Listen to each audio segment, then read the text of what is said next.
Welcome to another gold guide. You're here with Kuma. This time I'll be discussing how to get gold cap before WoW Legion. Now, since WoW Legion is a few months away, and as you know, up until now I have had a strict no farming policy.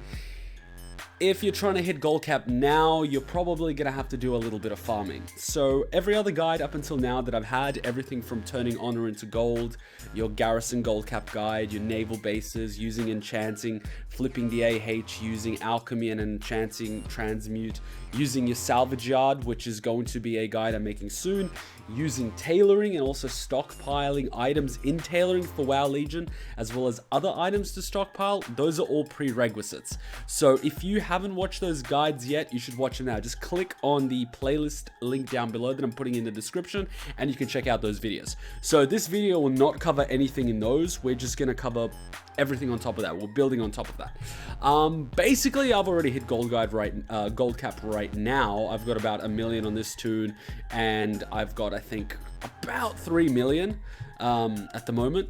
This toon has hit about 2.28 million gold in total, and this toon's not that old. I think I made this toon in just before I made this toon in Cata. So yeah, my third hunter. Anyway, so what we're gonna do is basically just go on my DK, and I'm gonna be using my DK to show you guys exactly how to get gold cap before WoW Legion. So there's a few things you can actually do now to get gold as quick as possible. And one of the quickest ways to farm gold is going to be doing old raids. Now, old raids are excellent because they're very easy to do, but as you know, I hate farming, so I always try to make it a little more interesting. So the raids I'm going to be focusing on are going to be the old Cata raids, which will give us around 2 to 5k per clear per character. This is 25-man heroic. So if you're doing these raids, you are going to have to do them in 25-man heroic, which isn't very difficult. It's doable, trust me. Even if you've got basic level 100 gear, it's doable. But the main reason why I also like these raids is because of the mounts that they have. So not only are you going to get gold, but you're also going to have a good chance to get mounts. One of the beautiful thing, and the reasons why you obviously want gold, is these little beautiful WoW tokens, which I've of course stocked up. And of course we're just basically going to sell all these honor things. There we go, sell. Oh crap, we don't have... Okay, so I made 500 gold from that. But, like I mentioned, the raids we're going to focus on are going to be the Cataclysm raids. So we're doing the old Cata raids. That's Barret and Hold, which we're going to skip. Unless you want the mounts, you skip that one. There's not enough gold in. Blackwing Descent, plenty of gold. Bastion of Twilight, lots of gold, but it is a little bit annoying. Throne of the Four Winds, it's a lot shorter, but you can get them out. Firelands is the one everyone does. You've got heaps of bosses, heaps of mobs that you can farm. Some of them you can skin, lots of BOEs. Everyone loves that one, and you can also get 2 mounts. So from Firelands, you've got 2 mounts which you can get, which are some of my personal favorites. You're not going to get Ashes of Allah from that one, so sorry guys.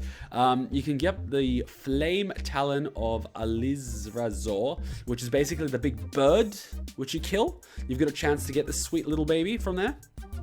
So if you're farming that one, you can get that mount, and you can also get the Pureblood Firehawk from Ragnaros.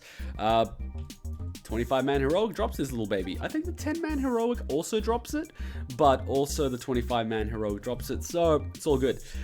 If we are doing Dead Dragon Soul, there's 2 mounts that drop actually. So the 25-man mount from Dragon Soul when you kill Deathwing is the Lifebinder's Handmaiden. She looks a little different from the 10-man mount just because she has the big horns. I don't actually have the 10-man mount, believe it or not. I've got the 25-man mount, and I don't have the Ultraxian mount. So there's actually 2 mounts you can also get in Dragon Soul. It's Experiment something something something. He drops from Ultraxian. Loot. Sorry, loot. 25-man heroic. It's Experiment 12B. So he drops on 25-man heroic. So you can basically get 2 mounts from... we can get 3 mounts from this thing, but you're doing the 25-man heroic for the maximum gold. If you already have the 25-man mount, you can basically switch to 10-man mode just before you kill Deathwing, which is what I will probably do, and because I'm going to want a chance of that mount. I'm going to skip a few hundred gold, I'll miss a few hundred gold, but I'm going to have a shot at getting a different mount. Nothing hurts more than getting a rare mount, which you already have. I mean, it hurts me, but it hurts everyone that doesn't have it even more. because like I mentioned, all these raids are going to drop between 2k to 5k per raid. It is a bit random because you're going to get lots of greens, you're going to get lots of junk, which you can of course vendor, but you're also going to get a lot of BOE items. Some BOE items are worth more than others because of transmog, so this is why I say between 2 to 5k.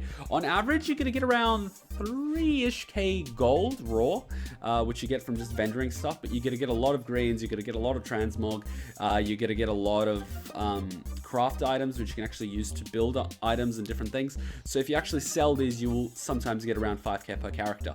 The cool thing about this is, if you've got 10 or 11 characters and you're running 10 or 11 alts through all of these raids, you're going to get pretty much 100k a week.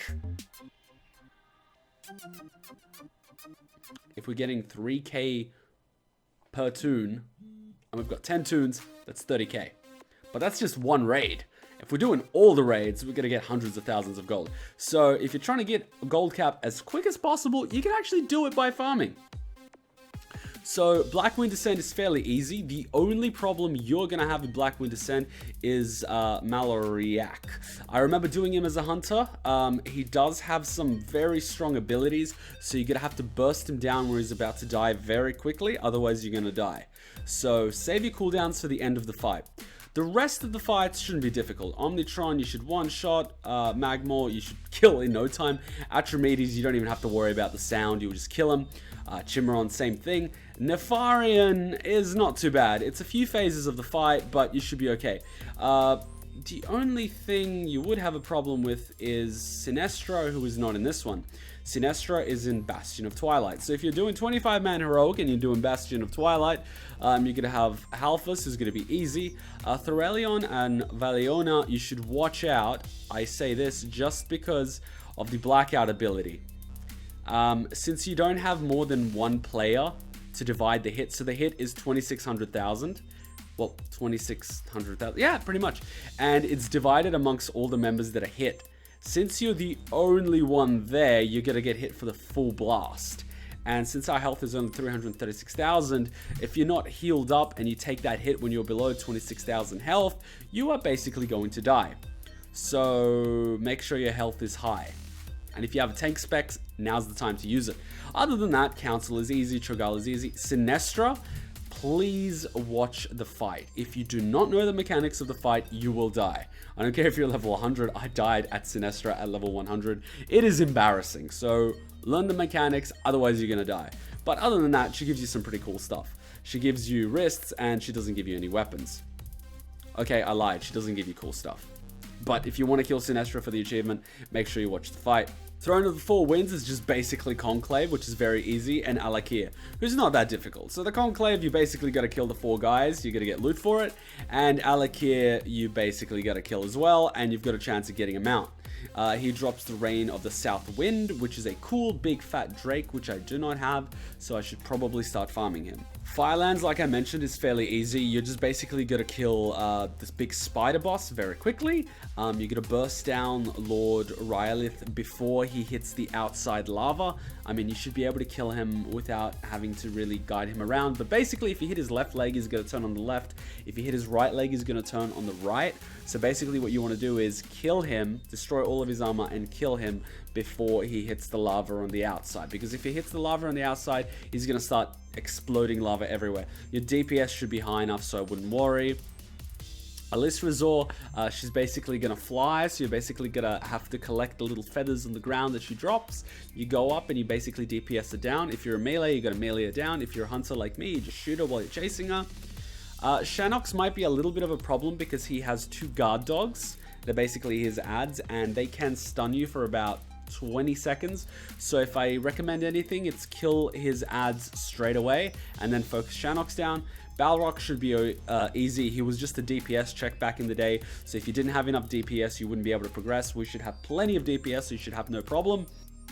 Major Domo, fucking easy, just DPS him down. Ragnaros, you should be able to DPS him down, but just make sure you kill the fire ads. When he spawns the fire ads, and if they run to Ragnaros, they're gonna do an AoE blast. So if your health is low and you're not healed up, and you get blasted with all the ads, you might have a problem. Dodge Ragnaros' big hammer when he smashes it down. Fairly simple fight. I might actually be nice. I'm actually filming this. I might actually go and clear it myself now, but I'm just giving you guys a brief overrun. I am not going to be mentioning transmog runs in old raids just because I hate farming old raids because there's not many mounts. If there is an old raid with a mount, I'll be more than happy to cover it, but that might be in a different video. So this video is basically focusing on farming cattle raids, so that's one way to do it. And of course, all the other methods, as I've mentioned before, which are all included in my playlist. So if you haven't already, be sure to sub, be sure to like this video, and be sure to watch those. I'm actually going to go in more detail now and do the raids, so if you don't actually want to watch that, thanks for watching. I hope you enjoy my other videos. I hope to see you around. If you are going to continue watching, I'm actually going to go and do some of these raids now, and I'm probably going to cut slips now and see what drops. And if we get a mount drop, I am absolutely going to lose my shit, because that's what happened last time when I was doing Karazhan, when I was filming one of my guides. The mount dropped and I totally lost my shit.